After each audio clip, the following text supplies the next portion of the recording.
This is a movie coming out July 11th, 2025, starring David Cornsweet as Superman, Rachel Brosnahan as Lois Lane, Nicholas Hoult as Lex Luthor, amongst many other actors playing various DC characters.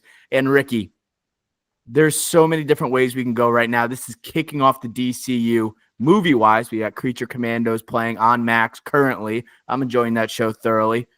We'll talk about that series when it concludes, because what takes precedent right now is Superman. Let's just start here. Initial takeaways.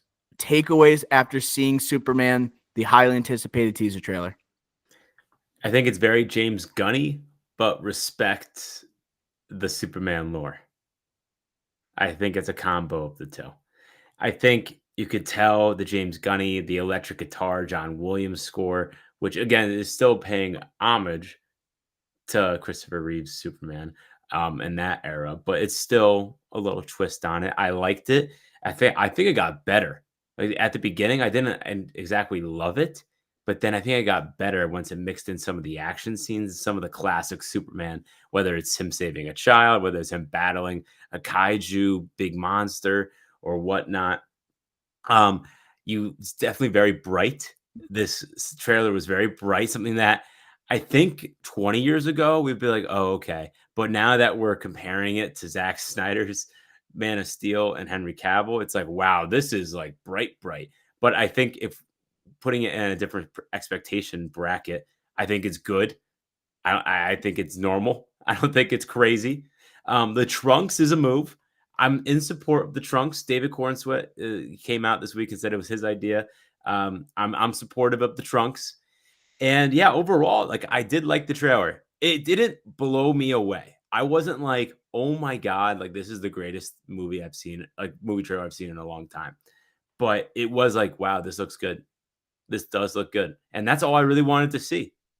I wanted to also preface our thoughts by saying I think we should have the Gladar out, just like a radar for the glazing for James Gunn, his Superman, his DCU. But I got to say, Ricky, I loved this trailer, and I'll keep it at that. I won't propose to it yet, right? We have to go on, but this is just like a first date with this teaser. And when we were swiping, right, when we were seeing the teaser for the teaser, we're seeing the stills and the motion posters that were coming out. I was like, oh man, I really want to swipe right on this. And now we got the teaser. I'm like, I got to see more. And I'm really disappointed. It's 7 months away that we're going to get the full feature length film that kicks off the DCU. But what I was nervous of is honestly the internet reaction, because it can't be trusted. It's going to be Snyder cultists that are just replying, and they are trying to tear down like this trailer, no matter what it was trying to do, no matter how it looked. They were out. The hounds were out. They were out. They were replying to our tweets. They were quote tweeting the trailer that we posted from James Gunn. And I'm not going to let that tear me down. And I think this was like a sense of relief after like the motion, like the TikTok came out yesterday and the teaser for the teaser. A lot of people were trying to like rip on the film before we saw it. They were talking about the look of it, right? The color grading and all this jazz. I think the trailer itself gave me a sense of relief where I'm like, oh man, this look good. And it's unafraid to be shooting in the middle of the day. And it's unafraid to honor the lore of Superman and the essential characters that come with Clark Kent and Superman, whether it be with the Daily Planet, whether it be with a Krypto, or whether it be with a Kansas type setting with Pa Kent and obviously Ma Kent. I really liked it. And my main takeaway is that this movie is going to make you feel great. This movie is going to make you feel fuzzy and warm inside. And this movie is going to be for people that have loved the Christopher Reeve movies. It's going to be for a new generation of fans that have adored superhero films. They want to see an iteration that is more comic accurate or like honors the lore of Superman more so than maybe Zack Snyder did. And I honestly could not get this comparison out of my mind. It's not to another superhero movie. I could not stop thinking about Top Gun Maverick while I was watching this. And it's not just because James Gunn says, hey, these flying sequences are inspired by Top Gun Maverick. We're going to be centered on a real close-up of David Cornsweet as he's flying through those mountains, through like where the Fortress of Solitude is and whatnot. I thought the score, the electric guitar, the honoring what came before the late 70s with Superman the movie. I thought the font, it's just optimistic. It's just hopeful, and it feels like it's not really, in my opinion, cutting down what we saw before, but just honoring what the character is and what worked when it was first established on the big screen. So those are my main takeaways, Ricky Flex. Top Gun Maverick, it's just, I think this is going to be a movie that just garners everyone to go see. Not just because it's a superhero movie, but because it's for everyone. It's going to make everyone feel amazing after. Yeah, I'm hoping so. I'm hoping Superman still is Superman, where it garners that audience, because 2 weeks after this movie, Fantastic Four comes out, right? And Yeah. I've been on the record saying that might bring the MCU back. So if that happens, then that might be a short runway for this movie. And what does that mean? You got to get an audience those first 2 weekends, right? Yeah. So that's putting a lot of power on this brand where it's been in free fall for the past 5-ish years. And the Superman character has been on a free fall since 2013. And the polarizing, controversial ending of Man of Steel kind of kickstarted that, I would say. So overall, like, I think we're in good hands here. It's just I'm still a little nervous on this. I still am. And we'll get into more reasons why, but I don't think it was perfect, this trailer. I think it was really good. But I think it quells a lot of my angst around it, as in like Anxieties. Yeah. anxieties, whatever the word is. But I still have reservations, and I still have some drawbacks. I'm still nervous about 7 months in advance here. I will say it didn't calm me completely about like the questions surrounding the movie. I think specifically, like, there's no dialogue in this trailer except for like David Cornsweet calling for Crypto, telling him to bring him home. But it's the stuff. It's a lot of like emotional, like physical acting, and then it's just a score that everyone knows. They're slowing it down. They're doing with the electric guitar. They're feeding you what you love about 1978 Superman. But what hasn't been answered, I think it was kind of playing it safe, this trailer, especially with like the guy directing it and the guy who wrote it. It's James Gunn. And how will those characters interact? How will these supporting characters, supporting superheroes interact with Superman? Is it going to be still like Guardians type of vibe, or is it going to be dialed back a little bit? James Gunn's been doing a lot of press recently talking about like how he treated this movie compared to his previous ones in terms of humor. Like, we don't have a sense of what that's going to be yet, So that's us like turning down the Gladar a little bit. All right. That's us saying like, hey, we're not completely saying this is going to be a smash hit. I'm just saying it's going to make people feel good. And there still remain like questions to be answered, I guess, with the upcoming trailers. And then obviously when the movie comes out. But what other ones were you thinking about? Trepidations. Yeah. Real quick before I get into another trepidation, is that just to pile on a little for a second here. The dialogue, I think, is a huge question mark for me going into it, right? I think it's not a problem for this not to have dialogue. Okay. I think it's actually good, because my take is Henry Cavill, Man of Steel, Snyderverse, right? Kind of down in the dumps.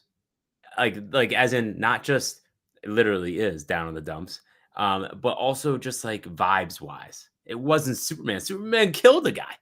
Yeah. It's just like this was all about getting the vibes back of Superman, right? Paying homage to the Superman comics and to Christopher Reeve and whatnot, right? So I think with this score, with the suit, with what the actions that Superman is doing here, the connections to Krypton, his planet, all this other DC connections, kind of like a Super Friends type of feel a little bit at times.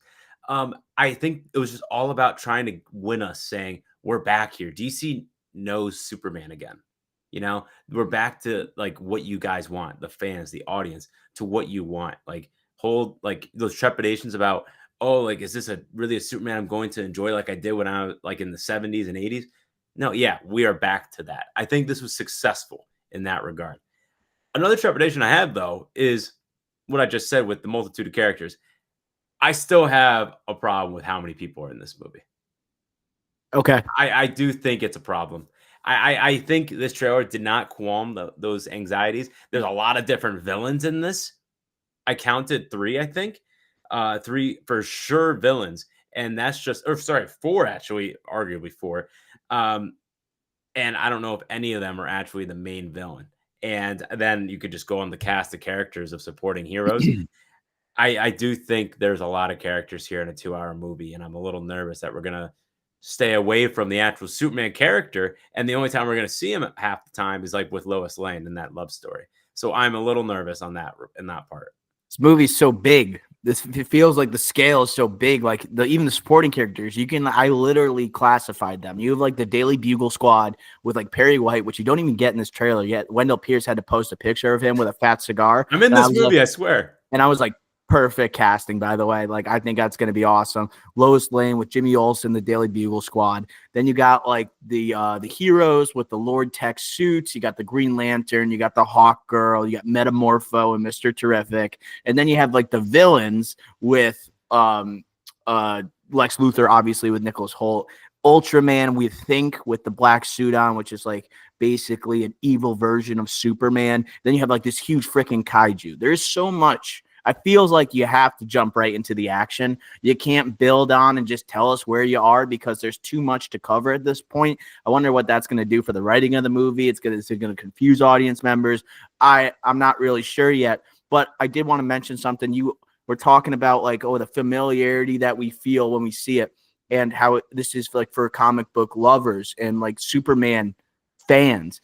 I feel like this one is just less experimental when it comes to the Superman character, and very opposite of what Zack Snyder was doing, right? Zack Snyder would just kind of go with like, okay, this is like basically the outline of the character. I want to put my spin on it. And this more feels like you read All-Star Superman. I'm about to give you what you think All-Star Superman's about to look like on screen.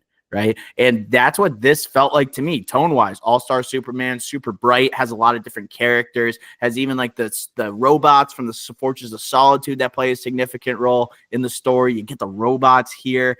It's Superman saving like random civilians and like really being a symbol of hope and a bright, like optimistic figure. I was getting, and Lex Luthor and All-Star Superman is just purely evil. He's not someone that's trying to justify what he's doing. He's like purely an evil guy, and that's what James Gunn's teasing here. And that's like the look that you're getting from the few moments you have with Nicholas Hoult. So All-Star Superman definitely seems like a strong inspiration. Villains wise, like I think we should just talk. Actually, we got to talk about David Cornsweet. We got to talk about him wearing the suit. Superman. We got to talk about the titular character here. And I understand why this movie was titled Superman Legacy by watching this trailer initially, right? But how do you think Cornsweet looked in the suit? Do you think he's going to be fitting the bill here? I do. I mean, not a lot of dialogue. We only got the crypto home, and I think that was good. But you got the Clark Kent TikTok that came out that actually was pretty good. That was pretty good, yeah. And he's looking like Sam Bankman-Fried, a jacked Sam Bankman-Fried SPF. Trademark Ricky Flex comment. He looks the part. He looks the part. I like I said, I like the trunks. I like the suit. The suit's not too blue for me because, like I said before, if we went pre-Cavill, I think it would be normal. But now we're just thinking Cavill and how dark that suit was. We're thinking, oh my God, this is so bright. I just think we have that like in our minds and thinking, wow, this is fine.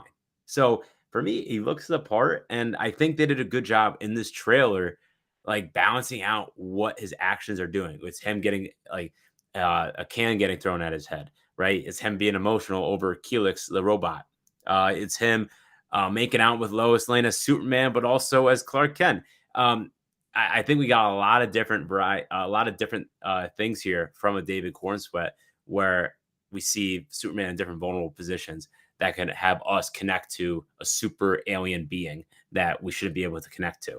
And he also looks good in the suit. So that I think I said Daily Bugle before, but Daily Planet, like when he is at the Daily Planet, I want to see more of those scenes. Like that's where it's like, okay, you want to say like this is like similar to what we saw with 1978, like and Christopher Reeve was so good as the Clark Kent at the Daily Planet. I want to see David Cornsweet more like in the actual movie scenes from there and see how he does. But I think he looks like Superman. I don't know what else to tell you. He looks like Superman. He looks good in the suit. And then when he whistled in the beginning after he fell and crashed right in the middle, I would guess it's fairly close to the Fortress of Solitude. When he whistled, I was like, oh, here comes Crypto. And I when I saw Crypto, I was happy. I think this is a part of why I'm saying like people are just gonna feel good after watching this. And imagine if like Zack Snyder tried to put Crypto in a movie. It just wouldn't work. Is this something that like James Gunn does, and you're not really second guessing it too much because the success he had with Guardians, especially Guardians 3, it basically Rocket's the lead character in Guardians 3. You have Crypto here that really wouldn't work. I can't see him working with any other director, but James Gunn, I bet he pulls it off. And what he's doing with Creature Commandos right now, it only gives me more confidence. He's going to absolutely like create some like maybe the most liked character in the goddamn movie because Crypto, he looks really good. I'm seeing the 4K images popping up on my Twitter. I'm like, damn, like I want a dog that looks like Crypto. I'm going to dress. How many dogs are going to be dressing up as Crypto for Halloween, by the way? He's a scrappy dog, but he's also a super dog. It fits really well. And I've been, when I found out Crypto was in this movie, I was a hater. And I saw the still, and the still was solid, but it was a behind shot, right, of Superman and Crypto overlooking Earth. This looks good. And but like again, I hold myself a little bit accountable in the positive way, where I also said if anyone could do it, it could be James Gunn, and it looks like he did do it. So I know it's just a trailer, but you gotta give credit to yourself when it's due. That's what you basically just did. I just did, yeah, exactly. So I am like hand up, but also I'll put my hand down. And then so we brought up Daily Planet. We've talked about Crypto, but the villains here, like Luthor, Ultraman, maybe, and a kaiju. There's a lot of action that we're going to be seeing from this Ricky Flicks. The kaiju looks like I'm nervous how that's going to look on screen. I doubt that's finished. I bet they're still like in post-production on that. But I assume that's going to be like early in the movie. Like maybe that's like an opening scene. That's what I was thinking. Opening scene. But at the same time, what did I just say about James Gunn and animals? James Gunn and kaijus. Think about Guardians 2 opening scene. Think about Starro and the Suicide Squad. Those both look good. So I think and also James Gunn said they finished filming early just so they could get VFX right. They spent over a year on VFX.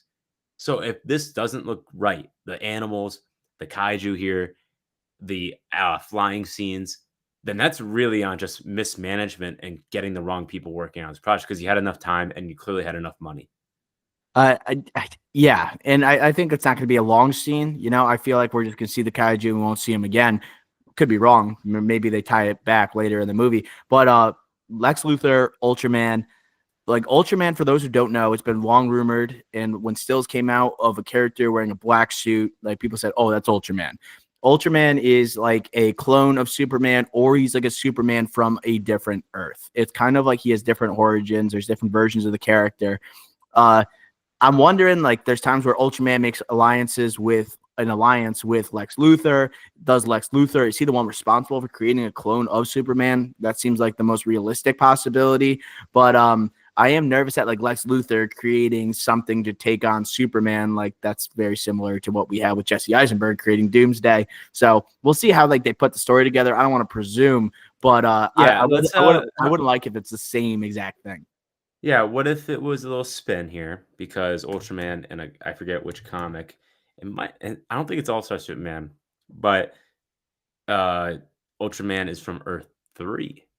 So multiverse story. James Gunn, I think, has said that the DCU will be multiversal. What if Lex Luthor somehow multiverses Ultraman in? I could see that because James Gunn keeps talking about how Lex Luthor, he's going to be truly evil, he said. And he said that he's kind of like a billionaire that's also just a scientific wizard, like someone that is, like one of the smartest men in the world and what he's able to pull off. So I wouldn't be surprised. I assume that he seems like he has an axe to grind, with Superman in some way, and he's going to be trying to maybe have someone take him on physically, And I want to say, when I saw Nicholas Hoult here, I'm like, first thing that went through my mind was Agent 47 or Hitman, like the Hitman, like video game thing. And then also was the naked mole rat. Like he looked like Rufus from Kim Possible. That was the other thing going through my mind. But we didn't get much of him here. But he's looking dastardly. He's looking evil as hell. And I think it's going to be pretty much like more of a comic book villain performance than maybe we saw from Jesse Eisenberg, obviously. Yeah, I know a lot of people were saying James Bond just from Nicholas Holt's background and also how he was dressed in this trailer and the gun scene, like him holding the gun like Bond, James Bond, or like Luthor, Lex Luthor. I kept seeing that, but I had the same thought as you. I didn't think Bond. I thought like what you were saying, and honestly, he kind of looked like Ed Skrein a little bit. Another Snyder. Yeah, that's a good call. He looked a little bit like Ed Skrein, which I didn't like, but again, Deadpool. But I thought interesting here, Luthor Corp instead of Lex Corp. I love that because it continues to say this is a younger Superman. It's also a younger Lex Luthor. So I did like that. And again, it's James Gunn understanding like the universe and kind of setting us up, right? In a very subtle way. Just this quick name, I like that. But another thing, and kind of transition to a villain that you haven't said yet that's in this trailer.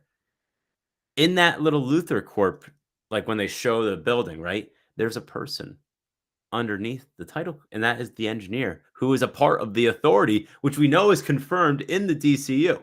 And also the engineer is confirmed in this movie, and that's an antagonist figure that's basically like a T-1000 from Terminator 2 in this movie.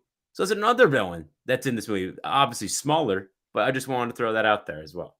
Yeah, there's countless people, and that doesn't even go into like what's going on with Maxwell Lord. We're going to see Maxwell Lord probably in this somehow, and that's going to be Sean Gunn, James Gunn's brother, and who's always involved with James Gunn movies. And then the characters that are wearing like the Lord Tech suits, like the heroes, like Mr. Terrific, Hawkgirl, and Metamorpho. You only get that visual of his face, and he looks pretty whacked out, and he seems like he's going to be an interesting character to dive into. Seems very James Gunn, especially with Anthony Carrigan playing him, like a funny actor playing this like disfigured creature. Like everyone's looking pretty human-like aside from that guy. So I think James Gunn's going to treat that guy right.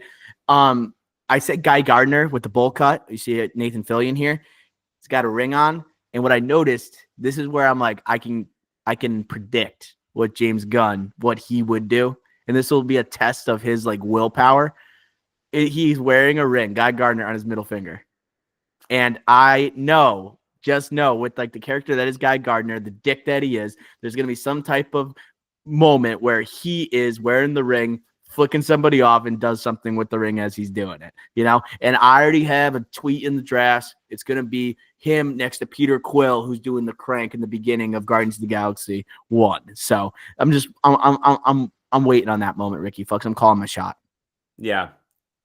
Chris Pratt would have worked as Guy Gardner. I know we've talked about that. That would have been good. That would have been good. I would have liked that more just because I maybe would have taken the character like a little more seriously, like as in like Nathan Fillion doing it like it's going to be a joke of a character. No disrespect. He's just not a Chris Pratt.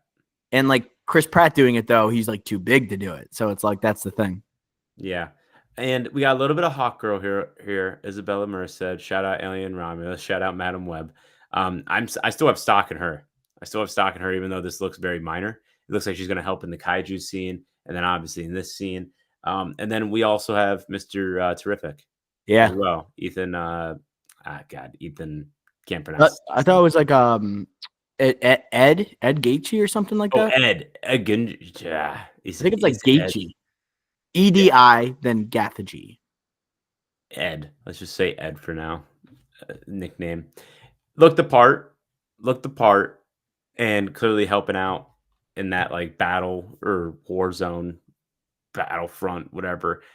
But he's like obviously like a good guy, Lex Luthor, as in he's super smart, nanotech and whatnot, but a good guy.